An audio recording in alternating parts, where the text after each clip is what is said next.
efforts. We're very lucky to have 3 resettlement agencies here. We have Etleva Bejko that will give a 10-minute overview of what the resettlement process looks like if we, if and when we do bring in refugees. And feel free to share your perspective on what Georgette said too, especially if it's different. So, are you all set? Hi everybody, my name is Etleva Bejko. Why don't you take the microphone? Can you hear me? No. No? I can. Will you put your hand? Okay. I'm the Director of Refugee and Immigration Services at the Jewish Family Service, and I mean, it's very hard to go after Dr. Bennett on any presentation, but, and she's obviously passionate and she has done so much for these programs, but certainly us and our colleagues, and I'm hoping for some of you, it is not going to happen that the refugee resettlement will slow down for a lot of reasons, and one of them being that refugees resettled outside of the areas of conflict, are only 1% of refugees that are being registered through United Nations. So even though it's a very few lucky that get a chance to rebuild and restart their life, just taking that away, it would be devastating to whoever those clients are. And I need some help to find my presentation. We're Oh. putting it up. Okay, thank you. And also Dr. Bennett covered a lot of the things that I was going to talk about today, so probably made this a little bit more difficult or easier for me, so we'll see how you guys find this. Maybe just skip through what she covered. I will, Okay. and I'll just run through in a way that, just to put things in a context, because resettlement in San Diego has been happening for many, many years, and I'm talking about I'm going to be talking about the perspective of the local services to respond to a local global crisis. Resettlement agencies work with a lot of refugees from different areas, and this map was taken from the UNHCR website, and it shows where exactly the crises are happening all over the world. And we found this when we were doing another presentation, and it speaks directly from the refugees. It's World Refugee Days usually happens on June 20th, and this is from a UNHCR campaign. And just reading what the refugees are running from, and that doesn't matter which country they are coming from, it's very, very powerful, and it's more compelling than what I could tell you with my words, especially not having been through that experience myself. Currently, those are the statistics for all over the world, just to give you a bigger perspective on how Syrian crisis is part of this global crisis. I mean, just that when I read that if it were to be a country, it would be the 24th country in the world from the size of population. It's just unbelievable. Every refugee and every single member of those family units are going through so many difficulties to reach to UNHCR built refugee camps or not. Oh, I'm sorry, I skipped ahead. That their hope is to actually find a solution going forward. Obviously, they are not. Dr. Bennett covered a lot of this stuff, so I'm just going to jump ahead to the refugee resettlement in the United States. The United States has been one of the largest countries accepting refugees for many, many years, and it's been a leader in that. It was part of the United Nations resolution for the Refugee Act, so obviously has played a major role. It's a very, very specific process, and it happens involving a lot of agencies. The Congress has to approve the numbers every year, and I just took this from the proposed numbers for the coming year, 2016. The federal fiscal year runs October 1st through September 30th. The agencies that are, I saw this earlier that was gonna do it, but the agencies that are involved in the process, just to give you a perspective what everybody that is involved and what their role is. It speaks to what Dr. Bennett was saying, that the refugees go through a very strict set of background checks that if anybody's interested, we actually can share those steps. We all have that information. The White House does also. U.S. government works with the following resettlement agencies. We are all directly affiliated with them. IRC, that you heard a lot about today, is one agency, but Jewish Family Service, for example, is affiliated with the Hebrew Immigrant Aid Society, who has the direct contract, or Catholic Charities is affiliated with the United States Catholic Conference of Bishops. So we work in concert with each other. They all have local, the resettlement is happening all over the United States. So we're just one of the local participants into that program. This is now moving on its own. We're working. And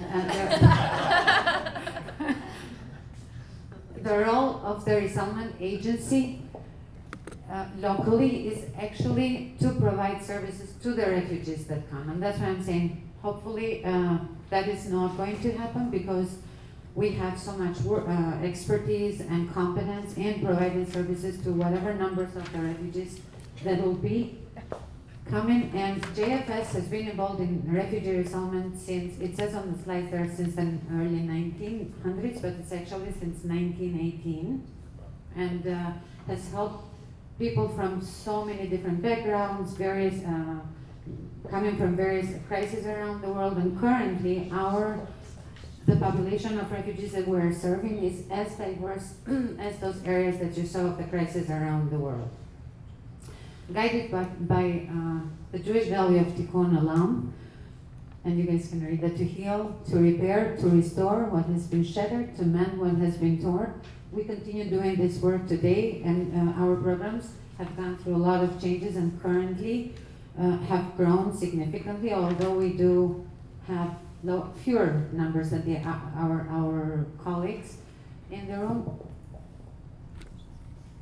but maintain the same diversity. There is many aspects on the refugee resettlement of the work that we do. That one of the most important ones is welcoming them. What you see is our van picking up the refugees from the airport.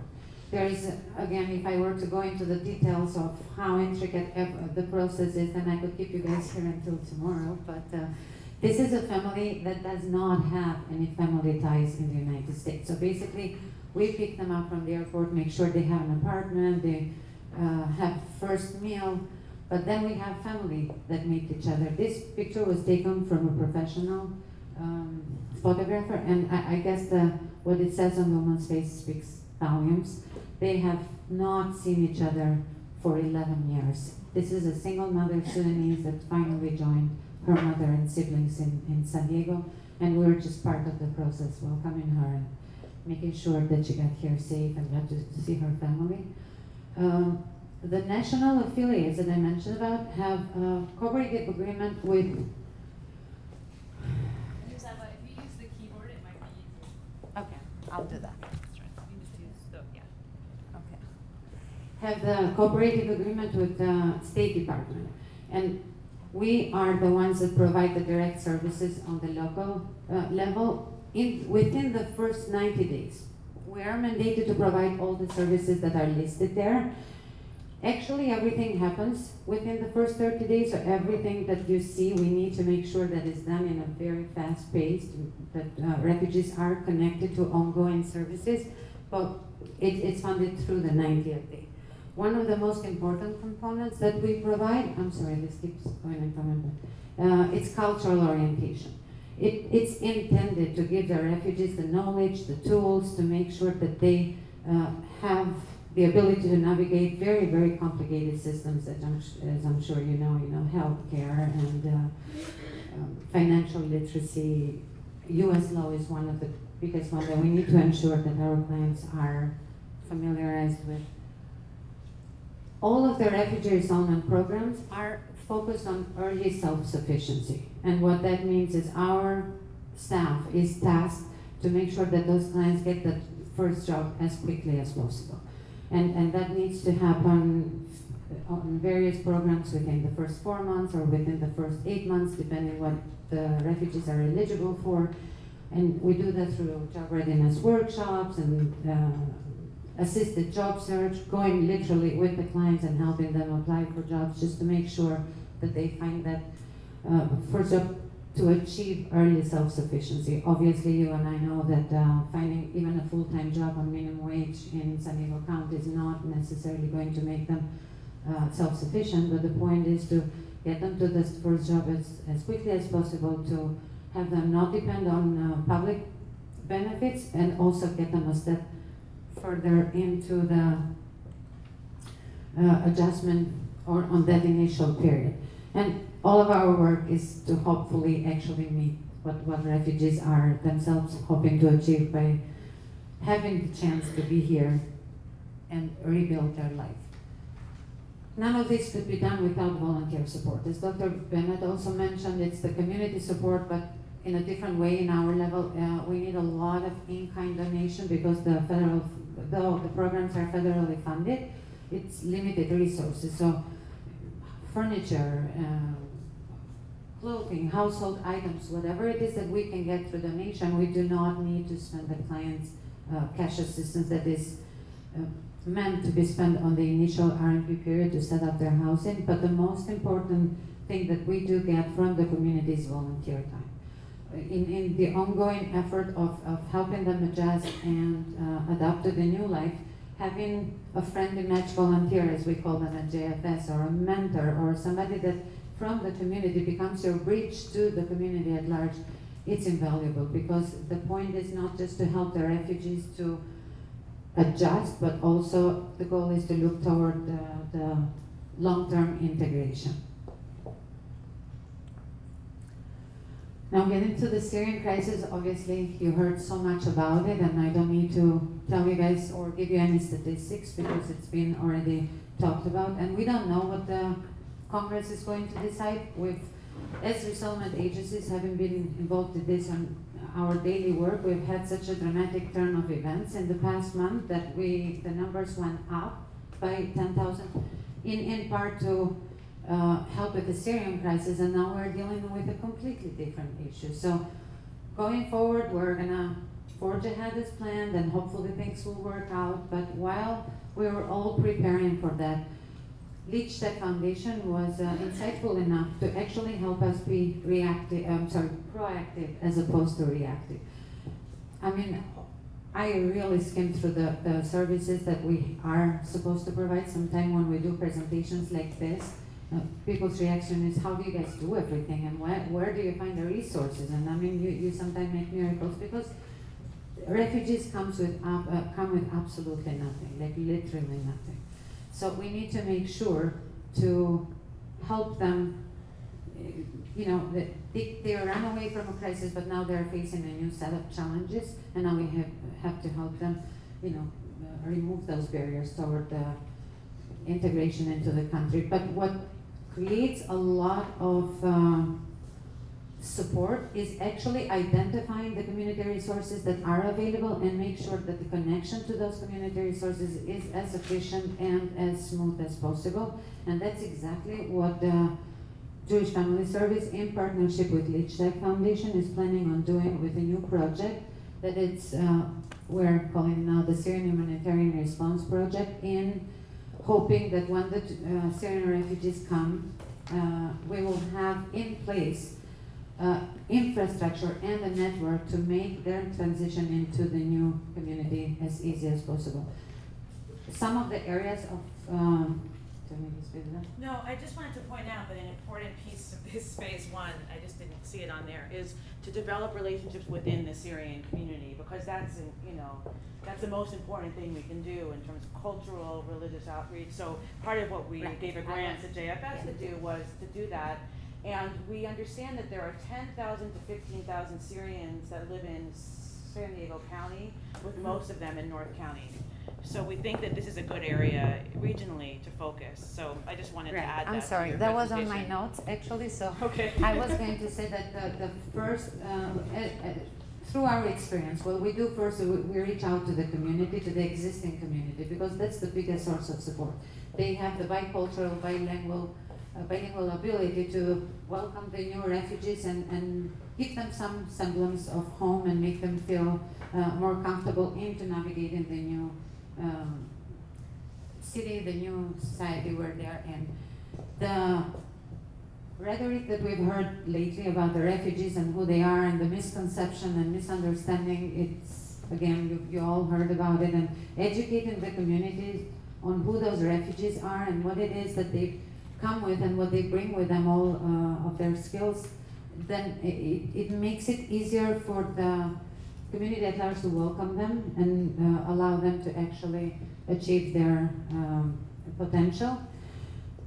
The biggest part of it is none of us can actually provide all the services on our own. We need a network of so many other service providers in the county, be it the education level, financial literacy, healthcare, to actually maximize the resources, but also when we do the connection to the communities for the ongoing services, it's important to identify and establish working relationship that helps you have that smooth transition for the new families coming so that they do not have to have added barriers to that. One big component that I didn't even talk about of our work at JFS is asylum representation. There is a lot of confusion between who the refugees and the asylees are, and depending where you are talking about, it gets into a different definition. But in the United States, asylees, on the simple terms, is somebody that is actually at the border seeking political asylum. Refugees are, by definition, granted political asylum also, but they cannot get in here without going through the screening process, being approved through UNHCR, the US Refugee Program. For some Syrians, the circumstances are dire enough that they cannot be in a refugee camp, or whatever the circumstances might be that is forcing them to flee and make the very dangerous journey into crossing the border or getting to Mexico and into the US-Mexico border seeking political asylum. The numbers have gone significantly up in the past couple of years. This is the statistical data from the USCIS, and this is as up to date as it is. But you can see there that since the crisis started in 2011, the numbers have significantly gone up. And those Syrian asylees. I just want to point out, it's on your slide, it's on your handout, and you can't really read it, so we'll email out to everybody. Yes, it's very, very small, and there was no Yeah. way that you could fix it and make it better, but I thought it was important just to show you what the difference in number is from 2011 until today. And Etleva, are these mostly asylum seekers presenting themselves at the US-Mexico border? It does Or- not break it. It does not break it down by region, but this is the number of Syrians that have been identified seeking asylum throughout the United States in the past 4 years in there. Yeah, I mean, my guess, and I guess you guys can help me out here. Go ahead. Well, no. The federal government did declare Syria as a country that could be granted temporary protective status. So if there were Syrians already in the United States at the time of a certain date, then they would be able to apply for not asylum status, but temporary protective status, so that they would be able to get a work permit, etc. Those individuals could apply for political asylum if they wanted to. But as IRC's former executive director would point out, and it's absolutely true, when the front door closes, the refugee resettlement stops, asylees, there is a well-oiled machine from Europe to Central America to Mexico to San Isidro. So it happened with the Iraqis back prior to 2008. We had more Iraqi asylees than we had refugees. So if the Congress in its lack of wisdom decides to close that off, we're on the front doorstep of a large wave of Syrians and Iraqis that will be coming applying for political asylum, and they'll be crossing over into our area with no resources, because asylum seekers do not have any of these programs, any of these services, any eligibility, and they are totally dependent on the charity and the work of people like Imam Taha and whatever community they're with, whether or not they're Chaldean, Muslim, Cuban, you name it, the community has to respond. Haitians, And so this number is a good weather vane for what's coming. And that's why that part of our project is so important. We have an asylum attorney that will continue representing the Syrian asylum seekers into the immigration courts. Most of you probably already know how implicated and costly that process can be, and some of those asylum seekers cannot afford that. So we're very, very lucky to be able to continue doing the work. Going forward, Charlene asked to think about ways of what do we do going forward, phase 2, assuming that everything will go as planned. Obviously, not only for Syrian refugees, but in general, integration is a big part of the discussion that is also happening right now, even at the federal level. In the United States, there is no exact definition and no programs that help the long-term integration of refugees and asylees.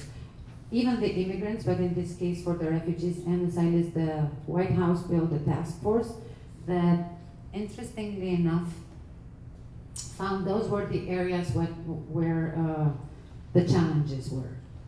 So without actually explaining, you can see a lot of work needs to be done in every aspect, and even more than what I've just listed there. That's a picture of our clients actually getting their citizenship certificate. And we cannot do this alone. This is a partnership.